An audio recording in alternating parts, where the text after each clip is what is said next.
लागतो, तो यासाठी लागतो, मला त्यांनी शुभेच्छापर भाषण द्यायला बोलवलं. मी इथे शुभेच्छापर भाषण देणार नाही, पण अत्यंत अत्यंत आपल्यासाठी दुःखद घटना, आपल्यातून एक रंगकर्मी गेला त्याचं चित्र इथे दिसतंय. त्याची पत्नी इथे मंचावर उपस्थित आहे. तर सर्वप्रथम सर्वांच्या वतीने सामूहिक उभारून आपण श्रद्धांजली द्यावी.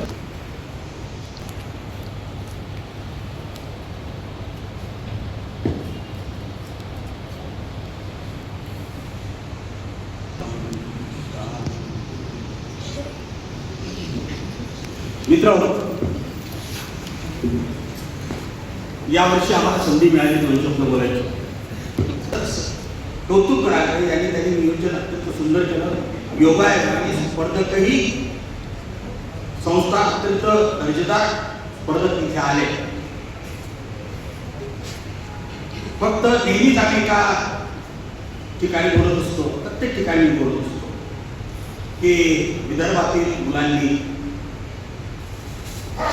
ळ चा रियाज करायला पाहिजे, न आणि न चा रियाज करायला पाहिजे. कुठे न वापरावा आणि कुठे न वापरावा. परीक्षेला कदाचित ते खटकलं असेल. जेव्हा तुम्ही प्रमाण भाषेत सादर करता तेव्हा तुम्हाला हे भाषेचं, कारण खून म्हटले की काय होतं, खून म्हटले की काय होतं, तुला वेळ लागेल तुला वेळ लागेल याच्यात फरक तुम्हाला कळत असेल. हे सारखं सारखं सांगण्याची गरज नाही. तर ही दक्षता तुम्ही घ्या. तरुण पुढे इतके सुंदर काम करतात आणि न आला की न, न आला की न, आणि ळ आला की ड, ह्या सारी गडबड होते. आणि मला यावर्षीचं कौतुक करावं वाटतं की वैदर्भी भाषेतील 1-2 एकांकिका आल्या त्या पश्चिम विदर्भातल्या भाषेतल्या. यावेळेस 4-5 एकांकिका ह्या पूर्व विदर्भ भाषेतून आलेल्या आहेत. ही यावर्षीची कौतुकाची बाब आहे. प्रादेशिक भाषेची म्हणजे याचा दर्जा असा हळूहळू उंचावत चालला आहे. आणि अत्यंत आशय संपन्न अशा 4-5 एकांकिका झाल्या. काय की आमच्यासारखे वयस्कर असलेले मंडळी प्रत्येक एकांकिका पाहतात. परीक्षकांना जाणवलं असेल की आम्ही इथं पहिले बसलेलो असतो, म्हणजे अंकुश घेऊन बसतोच आम्ही, आडी घेऊन तो वागेला. परंतु काही कलावंत, जवळपास बरेच कलावंत बाहेर गेले. तुम्ही अपडेट केव्हा होणार?